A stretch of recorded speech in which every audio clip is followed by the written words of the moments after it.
Okay, so this video is a very practical and technical overview of how to get autistic children to start talking. In the very beginning, when you go for an assessment or you come back from the doctor's appointment, most of the time, 80% of the time, an autistic child is going to be nonverbal. And nonverbal, there are different things and definitions out there, or pre-verbal or whatever.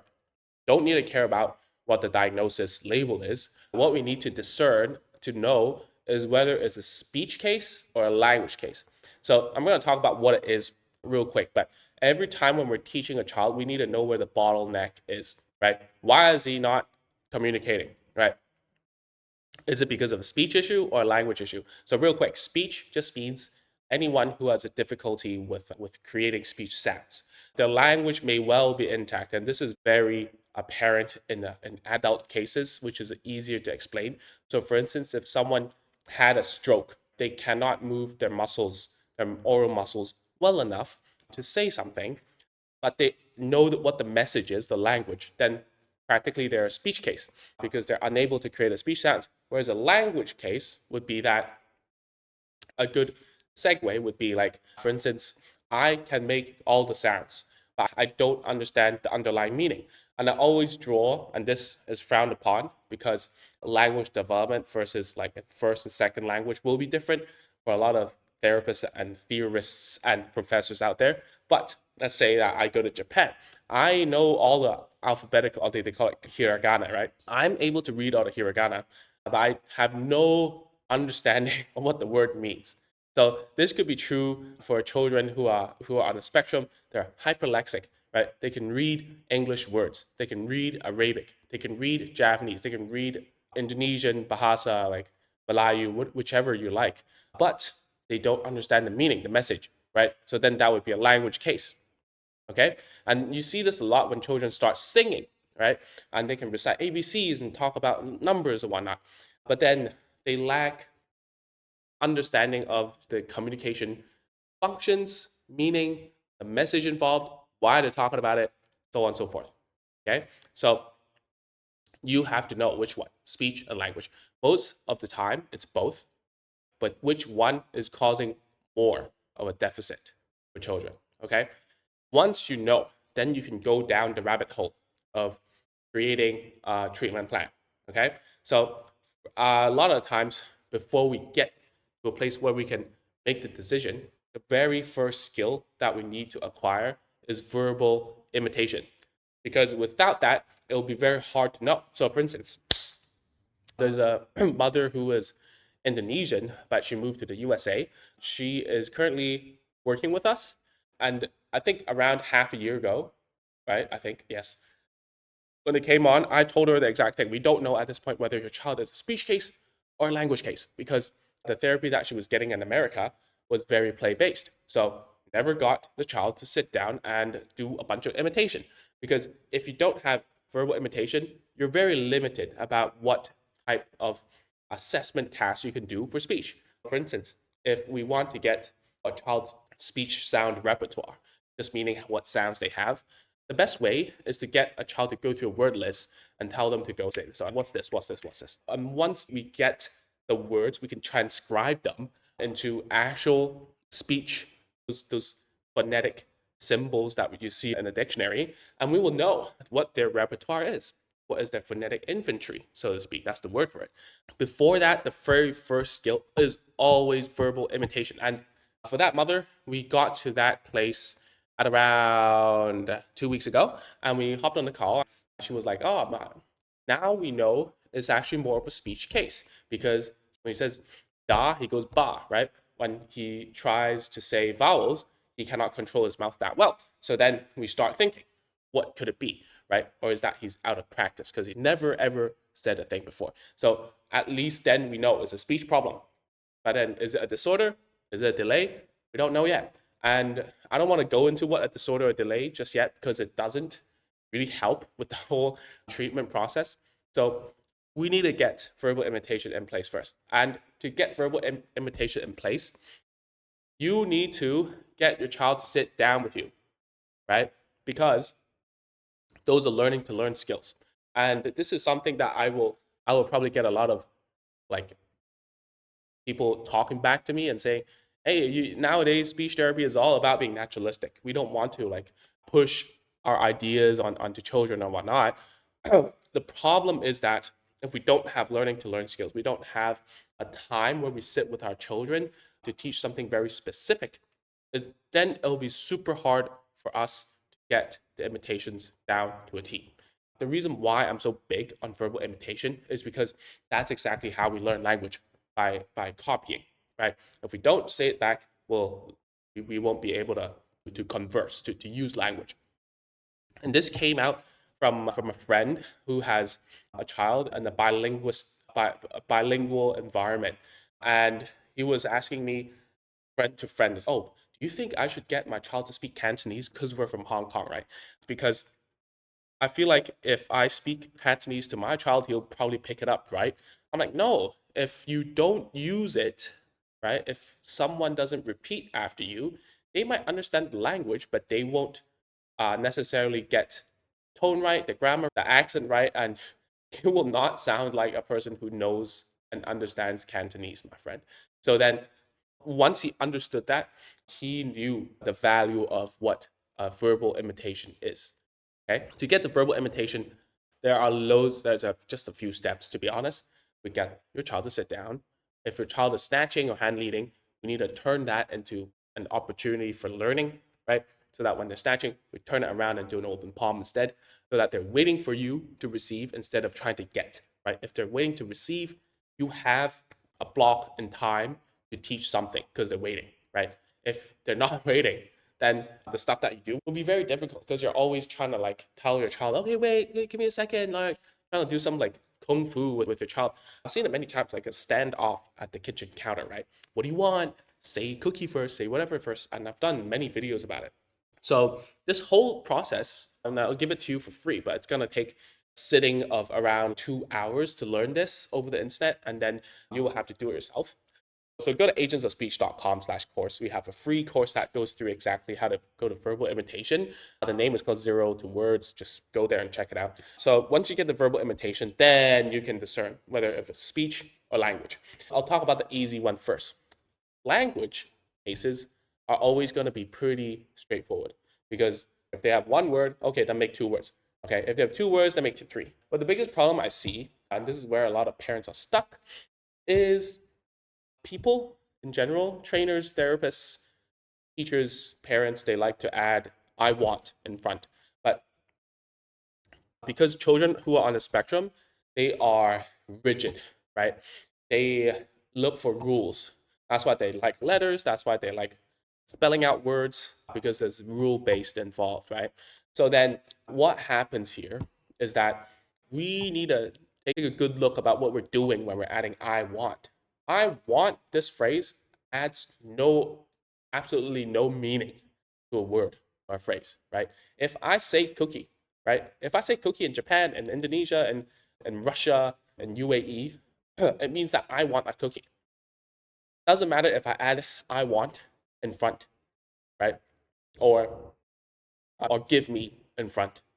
There's no absolute gain in meaning when I add that word in front. So that's where a lot of people get stuck because you're asking your child, asking an autistic child, to go through a bunch of loops to get the same thing. And a lot of children who are on the spectrum are not willing to make that trade because talking is hard. If talking were easy, they would have done it already, my friend. You're asking more of something for the same reward or the same outcome. And when I say this, parents are like, oh, I see, I get it now. And the reason is because like we use this so often in therapy. And I see it in many cultures. I see it here in Hong Kong, in mainland China, in Indonesia, and Malaysia, and Singapore. It doesn't matter what language you're in. It's gonna be like in Canto, it's gonna be like 我要. And in Indonesian, it's gonna be saya mau. It becomes a way to prompt a child to start talking. It doesn't add any meaning to it, right? When you see someone, a parent teaching a child who is on a spectrum, when the child wants something, the parent will say, what do you say? I want. And then the child says one word. And then the parents, no, say the whole thing. I want, and then it's just, it goes back and forth because there's no absolute gain in meaning. And it becomes a way of prompting the word, and it sucks. So, teaching language, what you need to do is to add meaningful chunks so that it makes sense for the child to communicate more to get something specific. So if I say cookie, it's because I read the context of what the child wants from me, right? I know if you say cookie at this time, this way, it means you want me to give you a cookie. But if I were to teach an autistic child the language intricacies, I would take a cookie and shove it somewhere else, right? I would, cookie, yeah, that's a cookie, right? What do you mean? Yeah, cookie. I'll throw it in the bin, right? I'll put it in the fridge. I'll put it in the cupboard. Oh, you want me to toss cookie? That's cool. You want me to flip cookie? That's cool. So there must be a verb in front. And verbs are very important. So if you talk to any linguist, if you've taken a linguistic course, right, whether it's in English or whatever language, the noun phrase, right? And this is, I'm going to talk about this in a little bit. There's a noun phrase and a verb phrase, right? The verb phrase is always the huge chunk. A verb is the nucleus, is the center of the whole piece. So then if someone doesn't have a verb, it doesn't dictate the action to take. And us humans, we take action, right? This is what we do. I'm filming a video. I don't say I video, I'm filming, I'm explaining something. So if you don't have a verb, it's going to be very difficult. When you're teaching a child who's on the spectrum, the most important thing that you need to do is to teach the verb. Okay, so if you say cookie, what do you want me to do? You want me to open the cookie package? You want me to eat it? Who's eating it? You're eating it, I'm eating it. So then it's like programming a computer. If you don't have a very specific word for the specific action, and you allow one word to have 10 meanings, saying cookie, it involves maybe 5 steps already there. So it could be like get the cookie jar, open the cookie jar, dip the cookie in the milk, give the cookie to you, and you eat the cookie. There's so many words and things that are absorbed into one word, and all the parent wants or the clinician wants is I want cookie out of it. That's not going to help the child to learn, especially if they're on the spectrum, because the whole thing gets rewarded, man. Like the whole struggle, the whole saying I want, and then they only say cookie, and the whole thing gets rewarded. Remember that when you're teaching a child on the spectrum, when the moment you give a reward, everything before that behavior gets rewarded. Okay, so if you are struggling with your child, if you're teaching a bunch of stuff and you're prompting, you're saying one thing, and then your child walks away, he comes back, he picks that up, the whole thing gets rewarded. Okay, so make sure that when you're teaching, teach the verbs. Okay, and there's no easy way to teach it. That there is an easy way. It's simple, but it's not easy. Okay, because it takes skill. A lot of times, children who are on the spectrum, in category in terms of vocab, the nouns might be like crazy amount. There may be 500 something for nouns that they know, but adjectives and verbs are very lacking thereof, and therefore there's this thing going on. It's like, oh, my child has so many vocab. I've done like the questionnaire about vocabulary and stuff, and the expressive is better than the receptive. That doesn't really help because like when the expressive is all nouns, how do you make a sentence with a bunch of nouns? I'm just gonna ask that. How are you gonna do that? You need verbs, right? So that's the missing piece that a lot of therapists aren't explaining, is that it doesn't matter the size of vocab, it needs to be the correct words. All right. If you're learning a new language, let's say Spanish, right? For me, functionally, all I needed to know when I was in Mexico City was numbers and the question cuánto cuesta, and then I'll live. But then the thing is, when someone asks me something, I cannot make up a sentence because I don't have the vocab. I might know the nouns, but then I cannot string it into a sentence, right? So all this, you can just go to agentsofspeech.com/course. Inside of the community, the big community that we have, 15,000 parents inside. There's a course inside that's called Word Combiners. It'll help you go through. I'll teach you from A to Z how to get a child to speak in a sentence from single words. So language in itself is pretty straightforward. When we get to sentences, what we want to do is to start getting a child to answer more questions. So answering who questions, where questions, okay? So these help children on the spectrum understand the categories of words, that there are places, there are people, right? And most of the time, people is always a very difficult category for autistic people. Full stop, period. If you don't teach it that way, the who, everything's just a thing. So it's very difficult to probe some child on the spectrum to speak more. All right. Because once you get where and who down, what you can do now is that if a child is saying a sentence and is lacking of a subject and location or whatever information that's missing, you ask those questions so that your child will know, oh, mom's asking for clarification. So, anyways, so we're up to sentences. So when we get to sentences, the next logical step for language is actually verbal reasoning. So if a child is able to describe something, and mind you, when we start off with single words, is usually only for asking for things from you, like requesting, or in ABA they call it manding. We need to shift towards describing. Okay, describing. And this is where sentences come into play, the answering of who and where questions, asking for clarification. These are all new language functions. Okay. And like when we get here, the next logical step is verbal reasoning, because then a child will start to need to describe why something happened, and they need to do it in multiple steps or sentences, right? By this time, your child would most probably be school ready, because then they can understand the reasonings behind what a teacher says, and they can ask and answer why questions. Okay. At the very least, they would understand, oh, this is because, oh, I have to line up because everyone has their turn, right? And it's easier to manage behavior when it comes to this stage. I'm gonna stop here, and obviously I can keep on going about stories and stuff, but I feel like language is pretty straightforward. Once you get to this stage, any type of therapy would, like speech therapy, ABA therapy, would be helpful.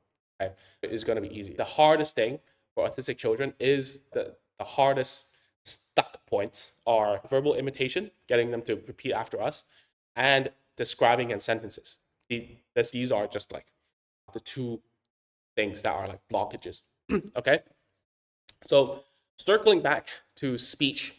So speech is a big, hairy problem, because in contrast to language, we need to know what the errors are, why the errors are happening, why can't they say specific sounds. Just today, inside of our community, a parent was like, "Oh, my speech therapist says that there might be a hidden cleft palate going on because there's a lot of nasality, meaning when they talk, there's a lot of nasal sound, meaning it's as if they don't know how to close the soft palate inside." I can talk about this for another 30 minutes, man. But once you know that, you need to check, right? And you need a speech therapist to know what to check. Okay, you cannot just say in this instance, what kind of speech assessment, speech tasks have you done to verify or not verify that he has a nasality problem? That's a question we have to ask when it's a speech case, which is rather a speech therapist knows it or he doesn't know it. And it takes a lot of practice. For instance, I'm just going to tell you, if there's a nasality issue, we're going to have to try to do some speech assessment, a task that goes from ma, ba, ma, ba, ma, ba. So why is it M versus B? It's because the difference between the M and the B is that the M has the nasal sound, the B doesn't. So if we're going in quick successions between the M and the B, it's basically the soft pads going up and down, closing the nasal passage. So if a child has this kind of problem, doing this task, you would basically just hear ma ma ma. It's okay. If you get speech is like very targeted, so then it would be very difficult for me to give you a roadmap about speech here. It's error specific, it's sound specific. It really depends on how it is, right? So my best advice here, once you get to verbal imitation for an autistic child, because 80% of autistic people have comorbidities, meaning like stuff that they are like that they have concurrently happening. So a lot of times it might be a sensory issue, right? Yeah, most of the time it's a sensory issue. So as the term you may or may not know, the term for moving is sensory motor. Sensory comes before motor. If you don't feel it, you can't move. It's every time I say this, the parents, oh yeah, that makes sense. If you come out of the dentist, like you went to the dentist, right? And you got painkillers to remove, I don't know, a tooth or whatever, you come out, you basically cannot speak. The reason is because you can't feel it. The muscles can move. You're numb. You can't feel where the muscles are, therefore you can't move it properly. Okay? And it's not about that you couldn't like your muscles are weak or whatever, is that you can't even feel it. So then if there's a problem with the sensory, we have to fix that first. Okay. And that's something you really have to find a speech therapist, someone to look into the reasons behind the speech errors. But you cannot get there without doing the verbal imitation first. Okay, so don't overthink right now. You're gonna think, oh my god, my child has apraxia of speech, my child has dysarthria, my child has this XAYB, like all things under the sun.